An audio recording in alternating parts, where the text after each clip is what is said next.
지금 뭐 강남에 40억, 50억 이렇게 하는 아파트들이 감당 능력이 있는 분들이 얼마나 되느냐. 보유세를 올렸을 때 거기 살 능력이 없는 분들이 저는 반 이상은 된다고 봐요. 뭐든지 무너지기 직전이 가장 피크로 올라가요. 일본이 90년대에 최고의 가격으로 올라갔어요. 최고 올라가니까 무너진 거예요. 우리나라도 지금 그런 상태에 와 있어요.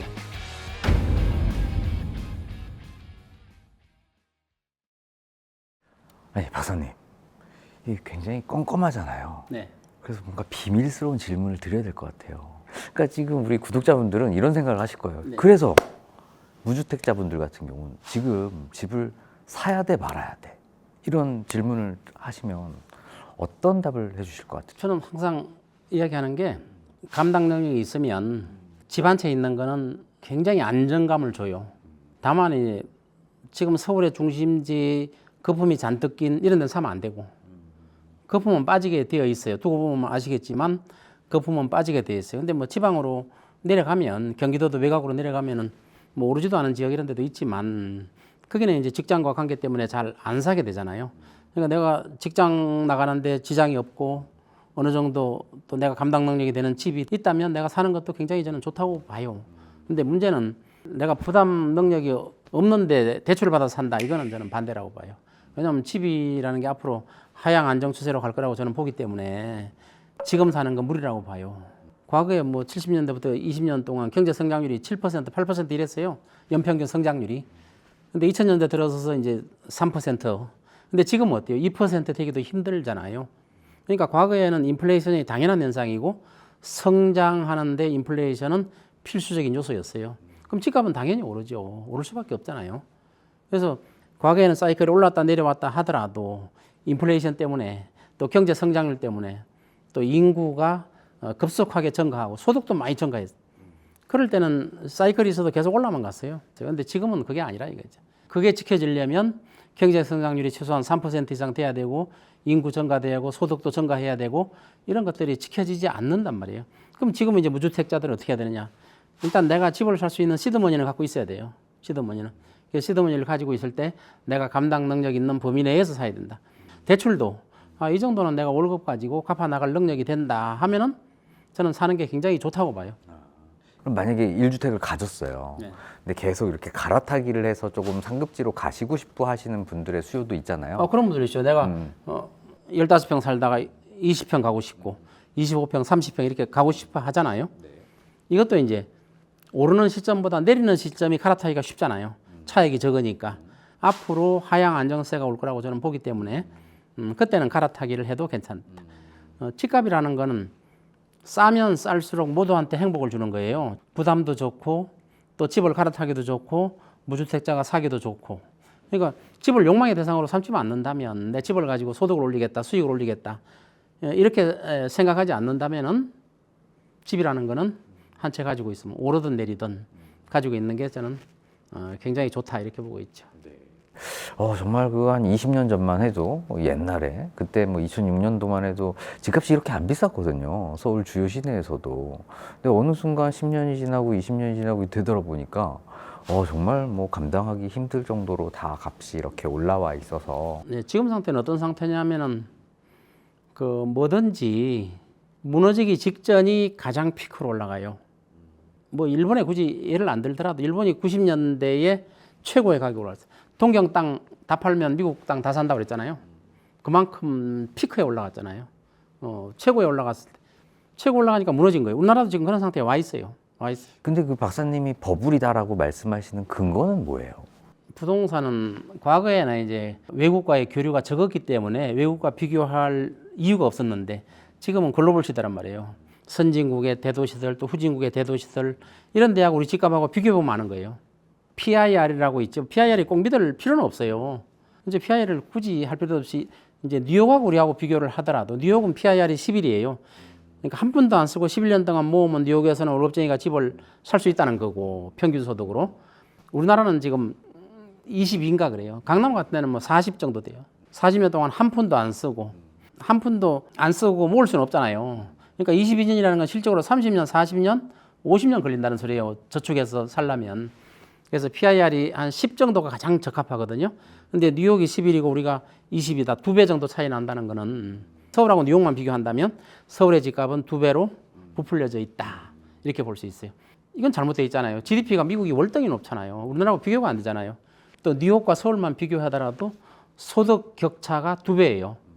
그러니까 외국의 대도시들하고 비교했을 때 서울의 강남의 집값은 너무 과다하다.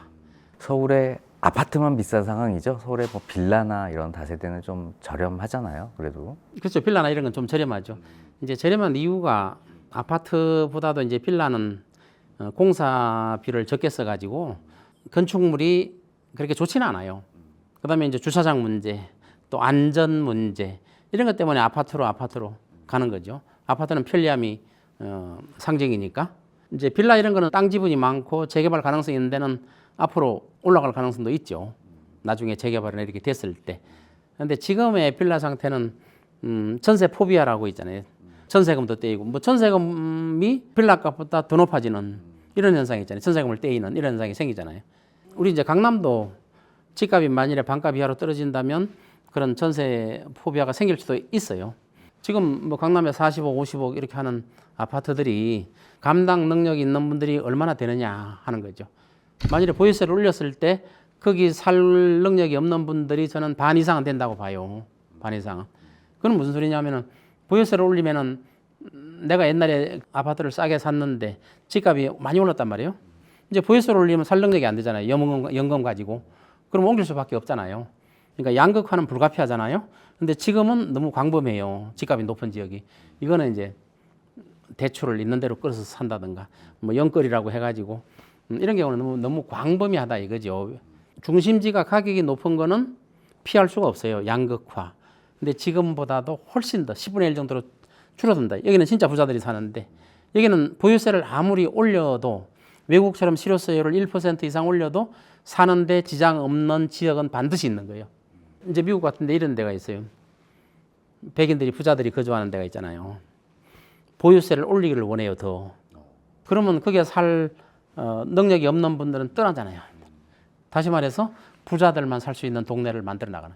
그러니까 보유세 올리는 거를 반대하잖아요. 그리고 보유세를 시에서 거두면 그거 가지고 교육이나 치안에 다 쓰는 거예요. 그러니까 많이 보유세를 거둘수록 치안이나 교육이 좋아지는 거예요. 그런 양극화는 어디든지 존재하는데 우리나라는 지금 너무 높다 이거죠. 이게 한 10분의 1 이하로 줄어들 거라 이거지. 양극화가 새롭게 형성되겠죠. 뭐 최근에 그 SK 하이닉스나 삼성전자처럼 뭐 반도체 가격이 하도 좋다 보니까 네, 뭐 주가도 많이 오르고 인센티브도 많고 하다 보니 기흥이나 동탄에 그 회사의 셔틀버스가 다니는 라인으로 셔세권이라고 이렇게 이름을 붙이더라고요. 이런 산업 구조의 변화가 집값에 미치는 영향은 어느 정도까지 이렇게 진행될 거라고 보세요? 굉장히 크죠. 특히 우리나라는 이제 반도체가 지금 먹여 살리잖아요. 큰 회사들이 지방에 배치가 되면 그 지역이 살아나는 거예요. 이것도 훌륭하게 그 지방 이전이 되는 거예요. 근데 이제 대부분 이제 대기업들도 지방에 가기를 싫어하죠. 그래서 이것도 정부에서 혜택을 많이 줘서 지방으로 이동할 수 있도록 대기업들이 지금 뭐 삼성전자, 용인에 있잖아요. 그런 데들이 집값이 형성이 제대로 되잖아요. 또 살기가 그런 대로 괜찮게 만들잖아요. 대기업이 가면은 이런 식으로 지방 분산이 자꾸 되면은 서울만 몰리는 이런 형태가 없어질 거다. 물론 뭐 제일 좋은 거는 국회가 옮기면 되겠죠. 국회를 대전 이남으로 공공기관들을 지방으로 옮겨야 돼. 실질적으로 옮겨야 돼요. 과거처럼 서울에 집 놔두고 그냥 주말 부부를 한다든가 이런 식으로 말고 실질적으로 인프라를 만들어줘야 된다는 거죠. 아까 대기업들이 지방 가는 거는 굉장히 훌륭한 지방 분산 정책이죠. 네.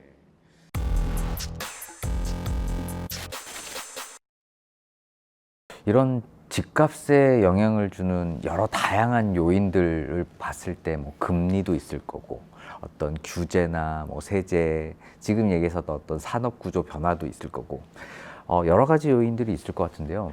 이런 집값의 변화를 조금 변화시킬 수 있는 가장 큰 트리거가 될 게 좀 뭐라고? 트리거는 금리 향방이죠. 금리의 향방. 금리가 어떻게 될 거냐.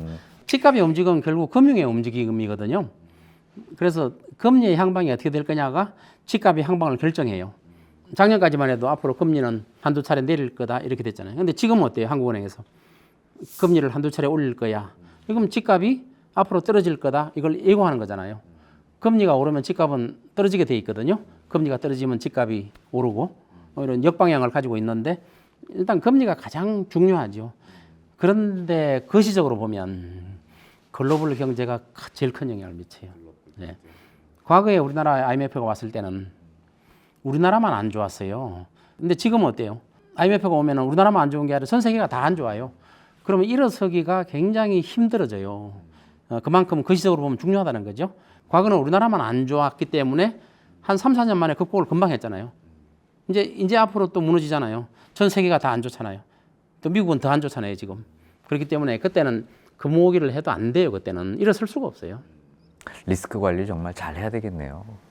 환율이 최근에 약간 낮아지는 기미를 좀 보이곤 있지만 그래도 여전히 뭐 1,400원 중후반대 아직도 1,400원 넘었다는 거는 높은 거죠. 네, 높은 상태죠. 이게 거의 뭐 뉴노멀처럼 느껴지는데 이 환율과 뭐 부동산 집값의 관계도 조금 있다고 좀 봐야 되나요? 그럼요. 이 환율이 오르는 거는 화폐 가치가 하락하는 거잖아요. 사실은 1,400원 넘으면 환율이 굉장히 높은 거예요. 근데 이제 무뎌졌어요. 야, 1,500원까지 갔었는데 1,400 얼마면은 싼 거야. 싼 게 아니에요. 1,400원 넘으면 굉장히 비싼 거예요. 화폐 가치가 굉장히 하락한 상태예요. 우리나라 화폐 가치가 하락했다는 건 우리나라 국민들이 외국 나가서 돈 쓸 때 과거보다 돈을 더 많이 쓰게 되는 거잖아요.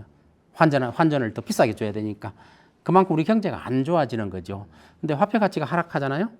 화폐 가치가 하락하면 실물 가격은 올라가게 돼 있어요. 그럼 부동산 값도 그만큼 오를 수가 있겠죠. 오를 수가 있지만 그거는 실제로 오르는 게 아니라 화폐 가치 하락으로 인해서 오른 거예요. 그러니까 외국에서 봤을 때는 웃기는 거죠. 집값이 계속 오른다? 근데 화폐 가치는 계속 하락한다? 그러면은 우리나라에서만 집값이 오르는 거고 글로벌 전체 경제로 봤을 때는 우리나라 경제가 점점점 망가져 간다는 뜻을 가지고 있죠. 결국 환율이 이렇게 올라간다는 건 좋은 그런 시그널은 아니죠. 당연히 아니죠. 화폐 가치 하락이니까. 그럼 박사님 봤을 때 향후 금리랑 환율은 어느 방향으로 좀 갈 것 같으세요? 우리나라 기준으로. 이거 글로벌 경제에 달려 있죠. 금리는 지금 물가 상승, 이제 이란 전쟁, 우크라 전쟁도 아직 안 끝났잖아요. 이런 전쟁 영향으로 물가가 이제 지속적으로 오르기 때문에 미국의 연준도 앞으로 금리를 상승시켜야 됐다 방향이 섰어요. 우리나라 한국은행도 앞으로 금리를 몇 번 인상시켜야 되지는 모르지만 상승시켜야 되겠다 이런 방향이 섰어요. 작년까지만 해도 금리는 앞으로 한두 차례 내려야 되나 3번 내려야 되느냐 이런 논의를 했었는데 지금은 물가가 너무 오르기 때문에 금리를 한 번 올리느냐 2번 올리느냐 이걸 논의하고 있다는 거죠. 미국 연준도 그렇고 우리나라 한국은행도 그렇고. 그러니까 금리가 앞으로 오를 거라는 추세는 맞는 거예요. 자, 전쟁이 끝나도 그 후유증이 몇 년 가요. 그래서 쉽게 물가가 내리지 않아요. 그럼 이제 금리는 상방향으로 움직인다는 거죠. 그다음에 환율은 우리나라가 이제 국제 경쟁력을 갖추느냐 안 갖추느냐 달려 있어요. 환율이 오르는 게 여러 가지가 있지만 일단 국제 경쟁력이 떨어지는 거고. 그다음에 우리나라 통화량이 더 이상 증가하면 안 돼요. 통화량이 최소화시켜야 돼요. 지금 계속 늘어나고 있는 거죠? 통화량 계속 늘어나고 있어요. IMF에서도 우리나라 경고하잖아요. 통화량 증가를 더 이상 하면 경제가 어떻게 될지 모른다고 경고하고 있잖아요. 그러니까 통화량이 증가하면 증가할수록 화폐 가치가 하락하는 거예요. 환율이 상승하는 거예요. 그렇기 때문에 통화량 증가는 최대한 자제해야 되고 그다음에 가계부채 비율을 자꾸 줄여나가야 돼요. 가계부채가 늘어나면 늘어날수록 폭발해버려요. 일본이 폭발한 이유 중에 하나도 물론 뭐 프라자 합의에 의해서 외부 요인에 의해서 일본이 하락했지만 결국은 가계부채였어요. 가계부채가 없었다면은 그렇게 폭락하지가 않아요. 우리나라 가계부채는 지금 임계점에 다다르죠. 2,000조 가까이 되잖아요. 임계점에 다다랐어요. 그래서 가계부채를 줄여 나가고 통화량 증가를 억제하고 해야 환율을 잡을 수 있는데 지금 그게 잘 안 되면 환율은 상승할 수밖에 없죠. 그럼 이제 앞으로의 부동산의 향방은 뭐 여러 가지가 있겠지만 그래도 금리를 조금 더 금리, 주의 있게 환율. 국제 사회의 다른 나라의 상황. 지금 전 세계가 다 안 좋다 이렇게 보시면 돼요. 과거하고 완전히 달라요. 지금은 각자 도생이에요. 지금 우리 우방이 우리를 도와주려고 생각을 할 수가 없잖아요. 지금 상황이 각자 도생이에요.